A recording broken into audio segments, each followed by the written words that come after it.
ರಾಜ್ಯಸಭೆಯಲ್ಲಿ ನಿವೃತ್ತ ಸದಸ್ಯರಿಗೆ ಬೀಳ್ಕೊಡುಗೆ ಸಮಾರಂಭದಲ್ಲಿ ಮಾಜಿ ಪ್ರಧಾನಿ ಎಚ್.ಡಿ.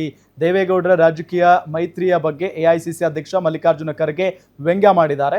ದೇವೇಗೌಡರು ನಮ್ಮನ್ನ ಪ್ರೀತಿಸಿದ್ರು, ಆದರೆ ಮೋದಿ ಜೊತೆ ವಿವಾಹವಾದ್ರು ಎಂಬ ಖರ್ಗೆ ಅವರ ಹೇಳಿಕೆಗೆ ಸದನ ನಗೆಗಡ್ಲಲ್ಲಿ ತೇಲಿದೆ. ನಾನು ದೇವೇಗೌಡರನ್ನ 54 ವರ್ಷಗಳಿಂದ ಬಲ್ಲೆ ಮತ್ತು ಅವರೊಂದಿಗೆ ಕೆಲಸ ಮಾಡಿದ್ದೇನೆ, ಆದರೆ ಆ ನಂತರ ಏನಾಯಿತು ಅನ್ನೋದು ನನಗೆ ತಿಳಿದಿಲ್ಲ.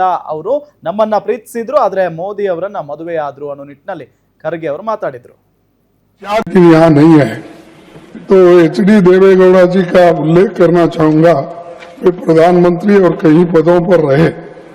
मैं देवेगौड़ा को बहुत दिन से 54 साल से जानता हूं, उनके साथ ही मैं काम किया, लेकिन क्या हुआ मुझे मालूम नहीं।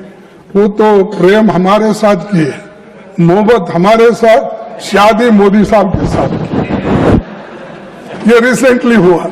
तो आप ऐसा माने मुझे मालूम नहीं है। सर शरद पवार जी एक राष्ट्रीय नेता है, उनके साथ भी हमारा दशक ಸ್ವತಃ ಮೋದಿ ಅವರು ಕೂಡ ಅದನ್ನ ಎಂಜಾಯ್ ಮಾಡಿದ್ರು. ಆದ್ರೆ ನನಗೆ ಇಲ್ಲಿ ನಾನ್ ಪಿಕ್ ಮಾಡಿದ ಪಾಯಿಂಟ್ ಏನ್ ಗೊತ್ತಾ, ದೇವೇಗೌಡರಿಗೋಸ್ಕರ ನೀವು ಎರಡು ಪಕ್ಷಗಳ ಜಗಳ ಆಡ್ತಾ ಇದ್ದೀರಲ್ಲ, that is the capacity of Deve Gowda, ಹೌದಲ್ವಾ? All right.